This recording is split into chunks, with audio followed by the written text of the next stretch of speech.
자, 이제 9강 순서입니다. 75쪽입니다. 전체로 제2부 그리스도인은 무엇을 믿는가?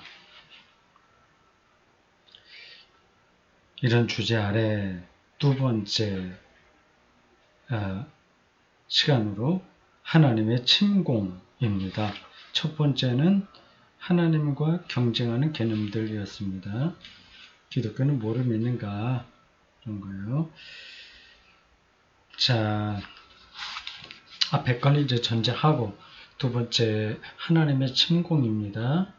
75쪽입니다. 제목이 조금 특이하죠? 침공. 하나님의 개입? 하나님의 계시? 뭐 그런 뜻으로 보입니다. 네, 영문학을 공부한 사람이라서 그 표현이 문학적입니다. 하나님의 침공 이렇게 했습니다.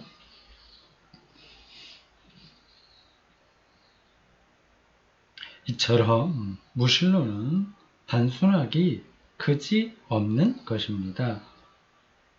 그런데 무신론만큼이나 단순한 관점이 하나 있습니다. 그것은 제가 물탄 기독교라고 부르는 것으로서 맹탕이라고 하는 거죠. 물탄 기독교, Christianity and water.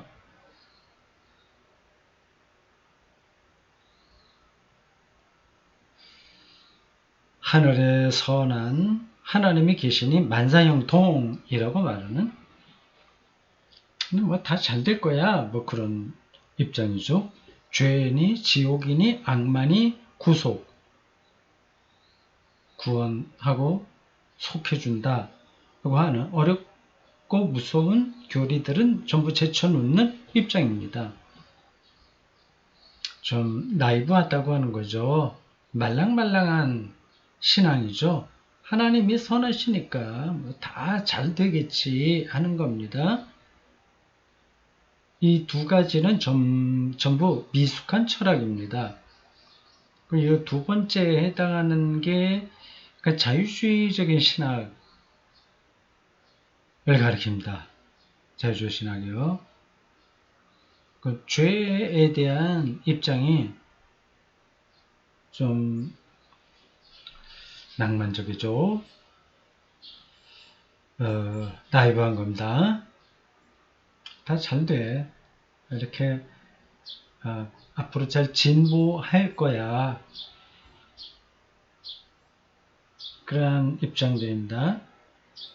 그러니까 헤겔의 그 역사관에 근거해서 이 세계는 다 결국은 좋아져. 사람들 잘 교육시키고 깨우치게 하고, 그리고 그거네요. 계몽주의죠. 계몽하면 잘 될 거야. 근데 이런 것들이 현대에도 이제 깊숙이 뿌리 박혀 있습니다. 근데 자연과학, 물질문명 이런 것으로 결국은 모든 게 해결될 거야 라고 하는 거죠. 이게 무신론적인 입장과 더불어서 미숙한 철학이다 이렇게 말을 하네요. 종교가 단순하기를 바라는 것은 쓸데없는 짓입니다. 실제 하는 것들은 어쨌든지 간에 단순하지 않기 때문입니다. 이런 말 자체로만은 뭐 그렇다 아니다 판단하기 힘듭니다. 보기에 따라서 단순하기도 하고 아니기도 하죠. 겉으로 보기에는 단순해 보여도 사실은 단순하지가 않습니다. 제가 앉아있는 이 탁자는 단순해 보입니다. 그러나 과학자에게 이 탁자가 실제로 무엇으로 구성되어 있는가, 이 탁자를 구성하는 원자부터 시작해서 빛의 파장이 어떻게 탁자에 반사되어 내 눈까지 와 닿게 되는가, 그것이 내 시신경에 어떤 작용을 하며 내 뇌에 무슨 작용을 하는가에 이르기까지를 물어보면 단순히 의자를 본다라고 일컫는 행동이 사실은 거의 끝을 알 수 없을 정도로 신비하고 복잡한 것임을 알게 됩니다. 이런 거는 저도 여러 번 이야기했습니다. 작은 사물 하나에 우주 전체의 힘들이 연결되어 있다. 부분이 전체고 전체가 부분이다. 하는 겁니다. 그 속내를 따라가면 이런 말할 수 없이 복잡하죠. 그 신비롭다고 표현할 수밖에 없습니다. 기도하고 있는 아이는 단순해 보입니다. 만약 여러분이 이렇게 단순하게 보이는 지점에서 멈추는 데에 만족하겠다면 좋습니다. 그러나 여기에 만족하지 않겠다면 현대 세계도 대개는 여기에 만족하지 않습니다. 더 나아가 실제로 무슨 일이 일어나는지를 알고자 한다면 무언가 어려운 이야기를 들을 준비를 해야 합니다. 성령 그런 얘기, 또 사유, 깨우침, 인간 영혼의 작용, 다 연관되어 있는 거죠. 단순한 대답 이상의 것을 요구하면서 왜 대답이 단순하지 않느냐고 불평하는 것은 어리석은 일이죠. 좋습니다. 여기까지는 제가 평소에도 생각했던 바입니다. 이 세계는 그렇게 단순하지 않다고 하는 겁니다. 그런데 의식적으로나 무의식적으로 기독교를 무너뜨리고 싶어하는 이들은 결코 어리석지 않음에도 불구하고 이런 태도를 보일 때가 아주 많습니다. 불평한다는 거죠. 단순하게 얘기해라. 왜 그렇게 불평하는 거죠. 그들은 6살짜리 어린애한테나 맞을 기독교를 내세워놓고 공격의 대상으로 삼습니다. 이런 것도 제가 여러 번 얘기했죠. 안티기독교가 하는 일이란 한국 기독교에 현상적으로 나타나는 것을 기독교에 일치시켜서 말하는 것에 불과하다. 그들이 이제 대상을 잘못 잡은 거죠. 기독교를 모르고 이제 기독교를 비판하는 겁니다. 그래서 교육받은 성인들이 실제로 믿고 있는 기독교 교리를 설명해 주려고 하면 그렇죠.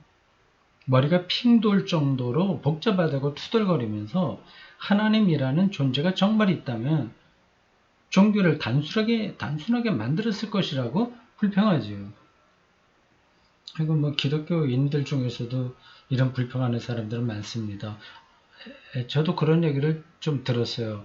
왜 이렇게 신학이 너무 현란하다. 좀 거의 공부를 하지 않은 사람도 알아들을 수 있는 단순한 거, 믿고 구원받는 그런 거 해야 되지 않냐. 삼위일체가 어떻고 호모데우스 아니 베르 데우스 그런 개념들이 어떻고 종말론과 역사의 관계가 어떻고 그런 거 어떻게 다 아냐. 단순해야 되지 않냐 얘기합니다. 그래서 한국 기독교가 단순 무식하게 되어 있습니다. 그 표현이 좀 그렇긴 한데 어쩔 수 없습니다. 단순한 것이 아름답다느니 하는 말들을 늘어놓으면서 말입니다. 자기 입장을 손바닥 뒤집듯 바꾸어 가면서 여러분의 시간만 축내게 십상인 이런 사람들은 경계하는 것이 좋습니다. 종교를 단순하게 만들 수 있다는 개념에 주의하십시오. 이것은 종교가 자신의 본성에 관한 절대 불변의 사실들을 공표하신 하나님의 말씀이 아니라 단순한 하나님의 발명품인 양 착각한 데서 비롯된 개념입니다. 진리의 차원이 아니라 그냥 툭딱 이렇게 만들어 놓은 상품처럼 여기기 때문에 그런 말을 한다는 겁니다. 제 경험으로 볼 때 실제는 리얼리티예요. 자주 얘기하는 리얼리티. 독일어로 Wirklichkeit. 이 개념만 좀 눈치를 채도 이게 뭐 신학과 세계 이런 것들이 얼마나 심층적이냐 하는 것을 눈치챌 텐데요. 리얼리티는 복잡할 뿐 아니라 대개는 기이하기까지 합니다. 리얼리티는 말끔하거나 분명하지 않으며 여러분이 예상하는 바와도 아주 다릅니다. 이런 것도 제가 여러 번 얘기한 겁니다. 예컨대 지구를 비롯한 여러 행성이 태양 주위를 돈다는 것을 알았을 때 여러분은 자연스럽게 행성들이 조화를 이루고 있으리라고, 이를테면 행성 간 간격이 다 똑같든지 아니면 일정하게 증가할 것이라고, 또는 행성들의 크기가 다 똑같든지 아니면 태양에서 멀어질수록 더 커지거나 작아질 것이라고 예상합니다. 그러나 실제로는 크기에서든 간격에서든 어떤 규칙성이나 동기, 우리 눈에 볼 수 있는 그런 것도 발견할 수 없습니다. 이건 맞는 얘기예요. 어떤 행성에는 위성, 달이 하나 있고 어떤 행성에는 4개가 있으며 어떤 행성에는 2개가 있고 어떤 행성에는 하나도 없고 또 어떤 행성에는 띠가 둘려 있지요. 이건 규칙적으로 되는 게 아니죠. 사실 실제란, 리얼리티란 대개 여러분이 짐작할 수 없는 어떤 것입니다. 이것이 제가 기독교를 믿는 이유 가운데 하나입니다. 기독교는 여러분이 짐작할 수 없는 종교입니다. 표현이 좋아요. 기독교는 여러분이 짐작할 수 없는 종교입니다. 근데 기독교인들이 전 교회 조금 다니면 다 안다고 자꾸만 생각합니다. 그런 것밖에 목사들이 얘기하지 않으니까 신자들이 거기에 머물러 있는 거죠. 뭐 예수 믿고 구원받았으니까 이제는 교회 봉사를 얼마나 열심히 하면 되냐, 뭐 이런 데만 머물러 있는 거죠. 만일 기독교가 우리가 늘 예상하는 것과 같은 종류의 우주를 제시한다면 저는 기독교를 인간이 만들어낸 종교로 생각할 겁니다. 그러나 사실상 기독교는 인간이 만들어낼 수 있는 부류의 것이 아닙니다. 실제하는 것들이 다 그렇듯이 기독교도 우리의 예상과 맞지 않는 기묘한 비틀림이 있습니다. 그러니 이제 미숙한 철학자들, 그러니까 지나치게 단순한 답들은 제쳐두기로 합시다. 문제 자체가 단순하지 않고 따라서 답 또한 단순하지 않을 테니 말입니다. 참 어떤 속사정을 정확하게 루이스가 말하고 있습니다. 그렇다면 그 문제란 도대체 무엇일까요?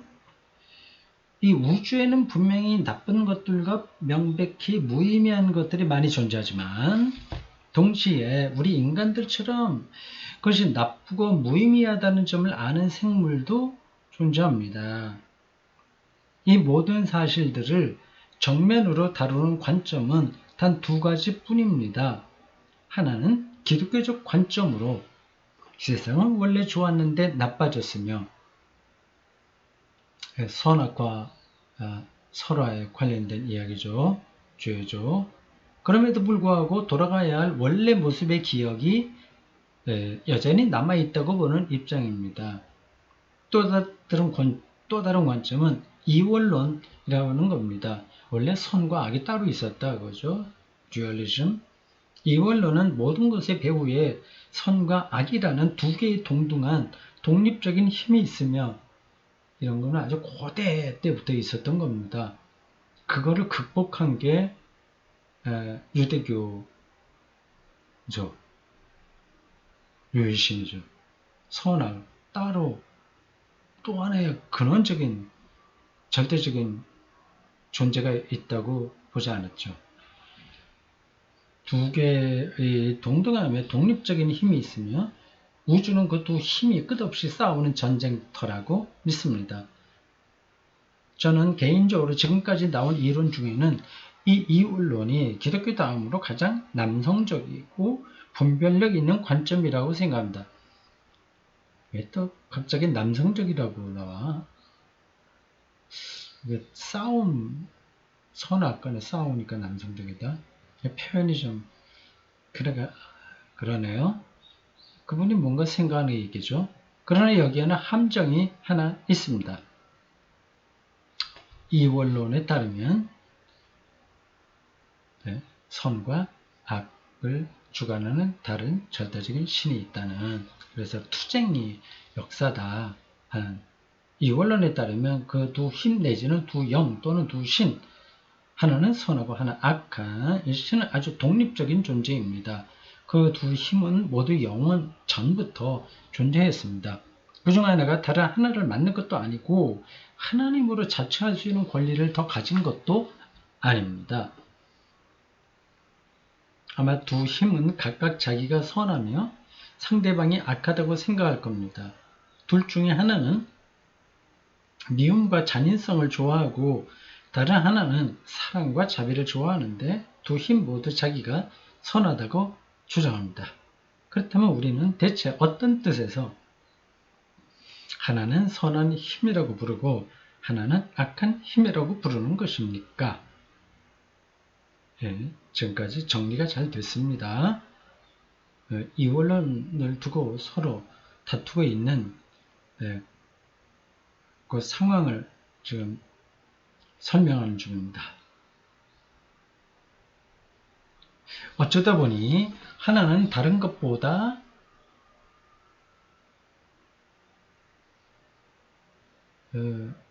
더 좋아하게 되었다는, 사과주보다는 맥주를 더 좋아하듯이 그런 뜻에서 그렇게 부르는 것이든지, 아니면 두 힘이 스스로를 어떻게 생각하느냐와 상관없이, 또 우리 인간들이 현재 둘 중에 어떤 것을 더 좋아하느냐와 상관없이 두 힘 가운데 하나가 스스로 선하게 여기는 것은 사실상 틀린 생각이고 잘못된 생각이라고 하는 뜻에서 그렇게 부르는 것이든지 둘 중에 하나일 겁니다.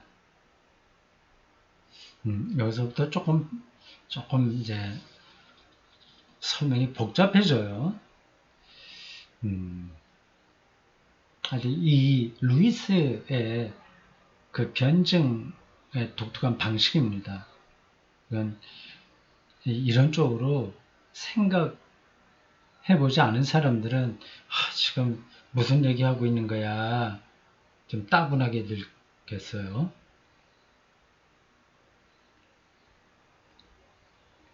만일 어쩌다 보니 선한 힘을 더 좋아하게 되었다는 뜻에서 그렇게 부르는 것이라면 선과 악에 대해서는 더 이상 아무 말도 할 수 없습니다.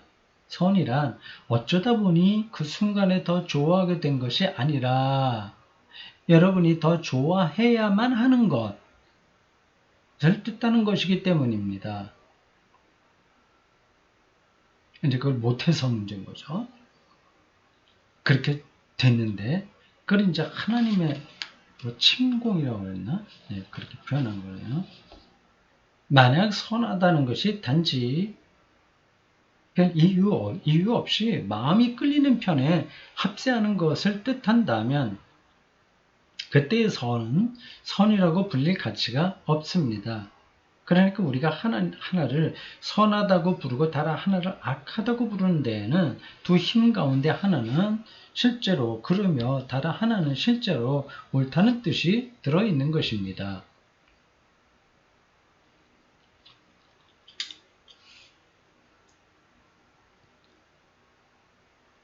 이게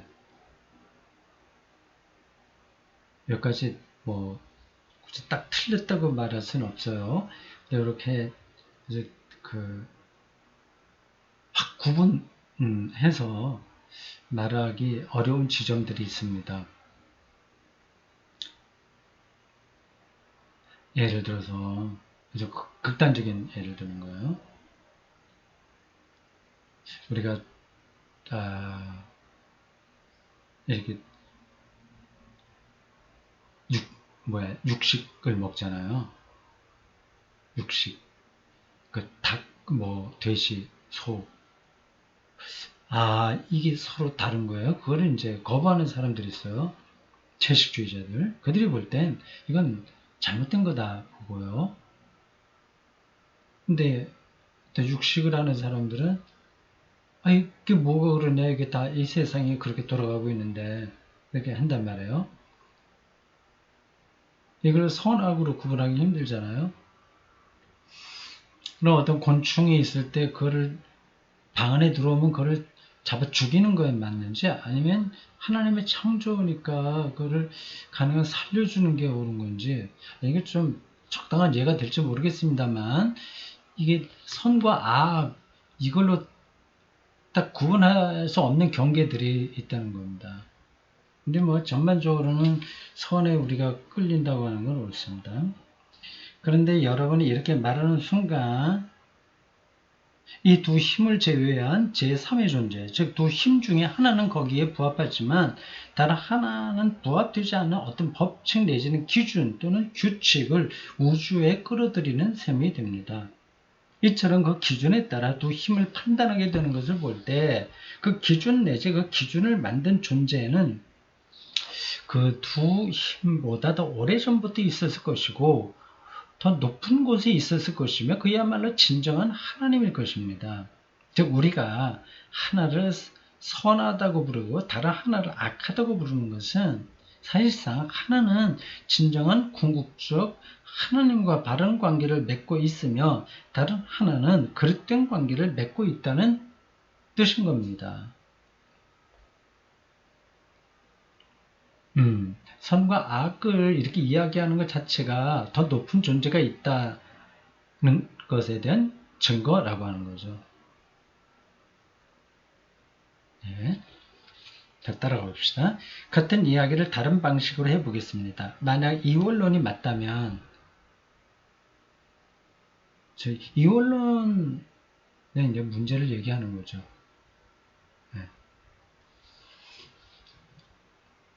악하님은 악 그 자체를 좋아하는 존재입니다. 그러나 실제로 우리는 단지 악이 악하기 때문에 좋아하는 사람을 본 적이 없습니다.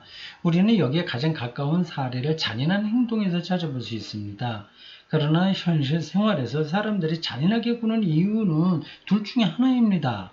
가학성, 변태 성욕자, 세디스트, 즉 잔인한 행동에서 감각적 쾌락을 얻는 성도착 증세를 가진 사람이기 때문이거나 그런 행동을 통해 얻으려 하는 무언가, 돈이나 권력이나 안전이 있기 때문입니다. 그런데 쾌락이나 돈이나 권력이나 안전은 일정한 범위를 벗어나지 않는 한 전부 선한 것들입니다. 그릇된 수단을 동원해서 그릇된 방법으로 너무 많이 추구할 때 악이 되는 것이죠. 물론 이런 짓을 하는 사람들이 그렇게 극악한 자들이 아니라는 뜻은 아닙니다. 제 말은 사악함을 자세히 살펴보면 그것이 선한 것을 그릇된 방식으로 추구하는 것임을 알게 된다는 뜻입니다.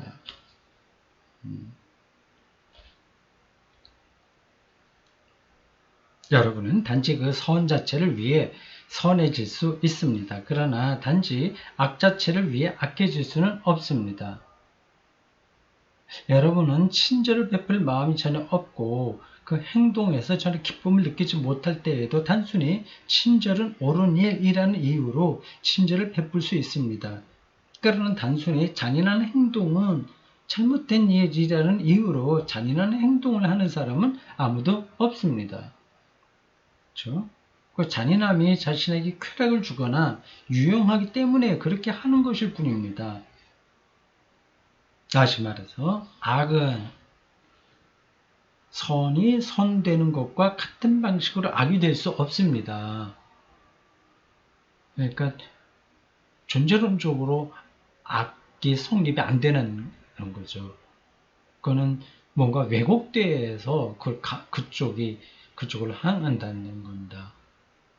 그러니까 제가 아까 채식주의와 육식 그거 예를 들었는데 그거는 좀 다른 관점을 지금 설명하고 있어요.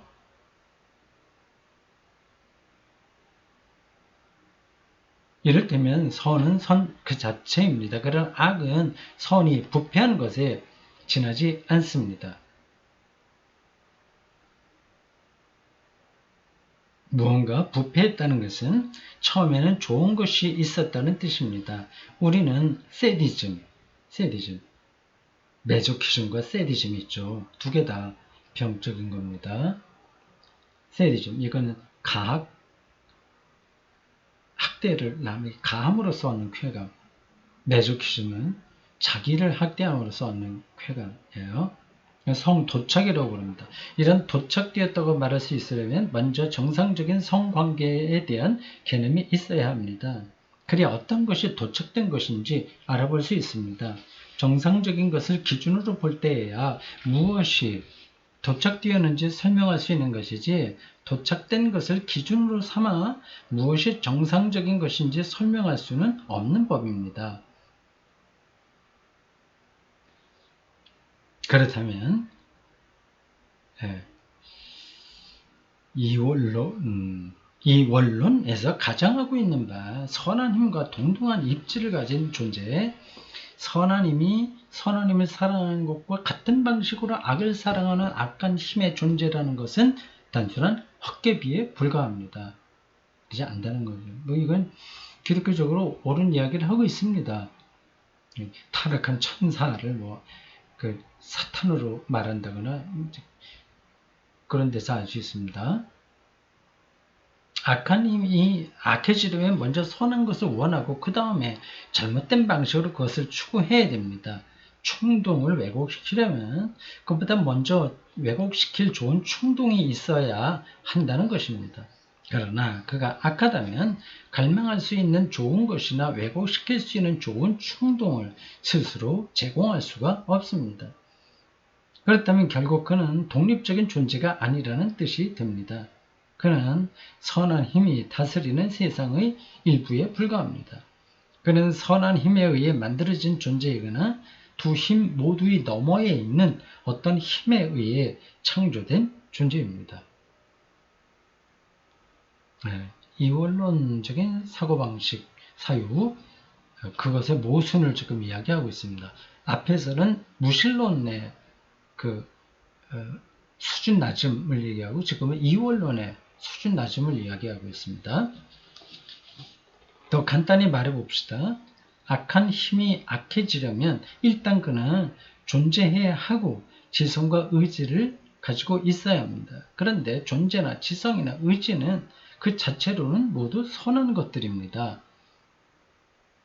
그러므로 그는 좋은 신으로부터 그것들을 얻어오는 수밖에 없습니다. 악해지기 위해서 적의 것을 빌려오거나 훔쳐와야 한다는 말입니다. 악은 선과의 적대적이니까요. 이제 이게 모순이라고 하는 거죠. 이제 기독교가 악마를 타락한 천사라고 말해온 이유를 알 수 있을 것 같지 않습니까? 이것은 단순히 어린아이들을 위해 만들어낸 동화 같은 신화 같은 그런 이야기거리가 아닙니다. 이것은 악이 원형이 아니라 존재론적인 것이 아니라 원형에 기생하는 것임을 깊이 인식한 데서 나온 말입니다.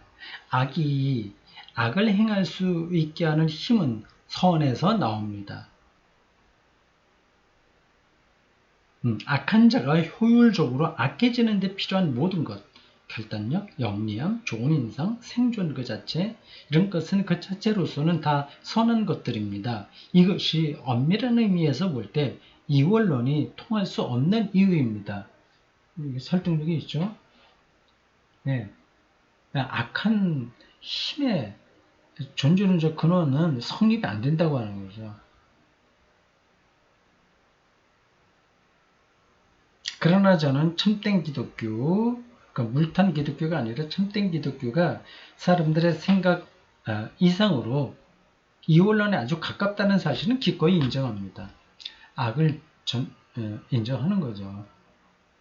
하나님에게서 온 것은 아니라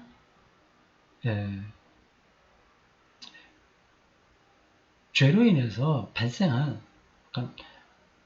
그 인간 스스로 해결할 수 없는 매우 강력한 힘, 거의 이원론적으로 볼만한 악이 있는 거죠.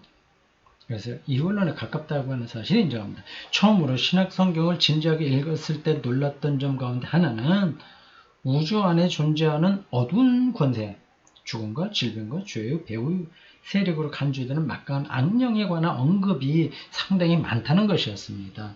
그러나 기독교는 이 어두운 권세 역시 하나님이 창조하신 존재로서 본래는 선하게 창조되었으나 후에 악하게 변한 존재로 생각한다는 점에서 이원론과 구별됩니다.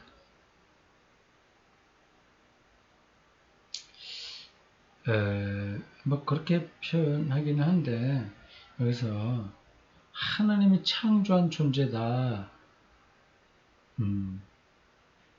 그렇게 단언적으로 말하기는 간단하진 않습니다.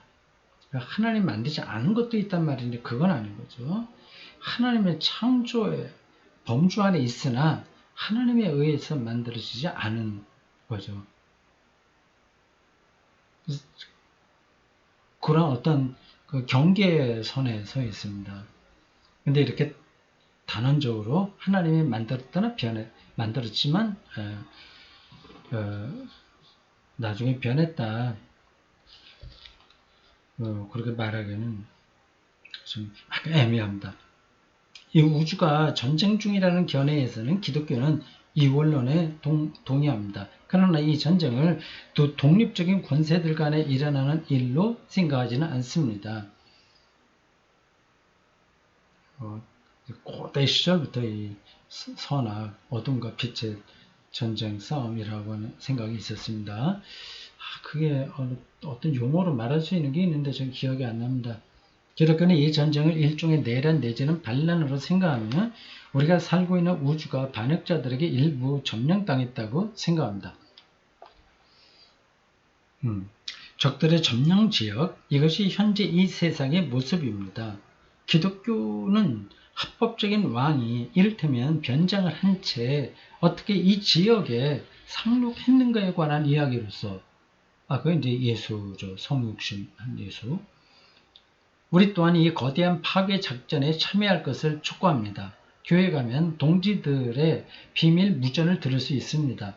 그렇기 때문에 적들이 우리를 교회에 못 나가게 하려고 그토록 노심초사하는 것입니다. 적은 이 일을 위해 우리의 자만과 게으름과 지적 허영을 이용하고 있습니다. 저에게 요즘 같은 시대에 옛날이나 어울릴 그 악마, 발굽이나 뿔 같은 것이 달린 그런 악마를 다시 소개할 생각은 아니겠지요? 라고 묻고 싶은 분이 있을 겁니다. 글쎄요. 요즘 같은 시대라는 것이 이 문제와 무슨 상관이 있는지 모르겠군요. 또 저는 악마에게 정말 발굽과 뿔이 있는지 알아볼 만큼 꼼꼼하지가 못합니다. 그러나 그 외의 점에서라면 제 대답은 그렇습니다. 그걸 말하려고 하는 겁니다. 그런 악마. 저는 악마의 생김새에 대해서는 아는 바가 없습니다. 만약 누군가 악마를 정말 더 잘 알고 싶어하는 분이 있다면 이렇게 말씀드리고 싶습니다. 걱정하지 마세요. 당신이 정말 원한다면 알게 될 겁니다. 하지만 그렇게 알게 되었을 때 과연 당신이 그걸 좋아하게 될지는 잘 모르겠군요. 자, 여기까지입니다. 수고했습니다.